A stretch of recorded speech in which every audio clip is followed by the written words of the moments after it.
को सिद्दीक उमर उस्मान गनी को है करते लजपाल बड़ा तब नजर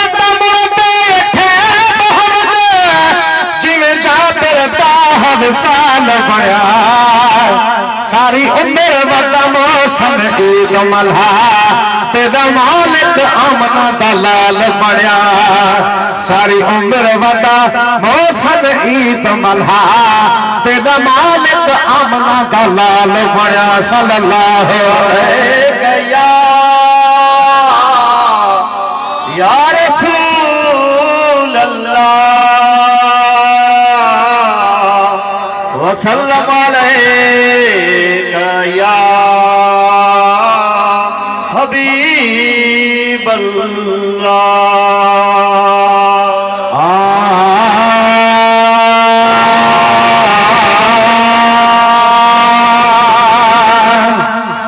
ओ रहमत जी बरसात वसे थी अज महबूब जी जात अचे थी रहमत जी बरसात वसे थी अज महबूब जी जात अचे थी जात अचे थी जात अचे थी जात अचे थी कदम चुमण कायनात अचे थी अज महबूब जी जात अचे थी कदम चुमण कायनात अचे थी अज महबूब जी जात अचे थी रहमत जी बरसात वसे थी अज महबूब जी जात अचे थी रहमत जी बरसात वसे थी अज महबूब जी जात अचे थी ओ मक्के शहर जो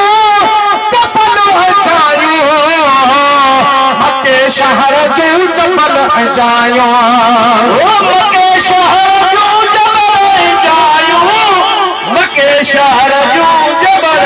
जायो मक्के शहर जो जबल जायो अदब करण अरफात अचे थी अज महबूब जी जात अचे थी अदब करण अरफात अचे थी अज महबूब जी जात अचे थी जात अचे थी जात अचे थी जात अचे थी कदम चुमण कायनात अचे थी अज महबूब जी जात अचे थी कदम चुमण कायनात अचे थी अज महबूब जी जात अचे थी ओ शीश नबी आदम ईसा शीश नबी आदम ईसा ओ शीश नबी आदम ईसा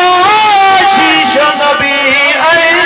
आदम ईसा ओ शीश नबी आदम ईसा शीश नबी आदम ईसा दिल नबियन जी जमात अचे थी अज महबूब जी जात अचे थी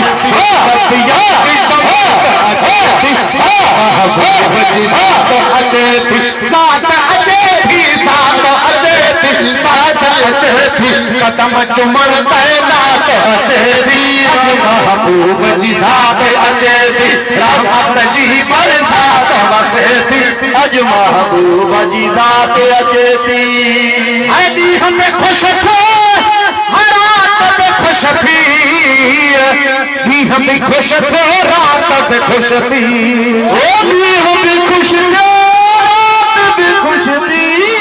दी हमें खुश थो रात में खुश थी अदी हमें खुश थो खुश थी हमें खुश थो रात में खुश थी तेरे है फटी हा हा चेहरा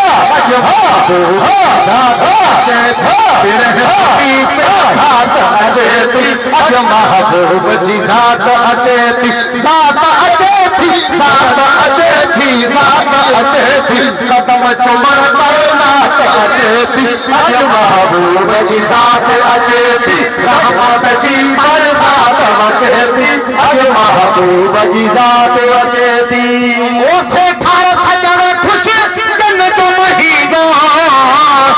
से थार सजण खुश जन जो महीनो से थार सजण महीनो से थार सजण खुश जन जो महीनो से थार सजण खुश जन जो महीनो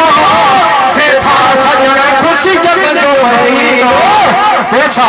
सुमर वाली रात अचे थी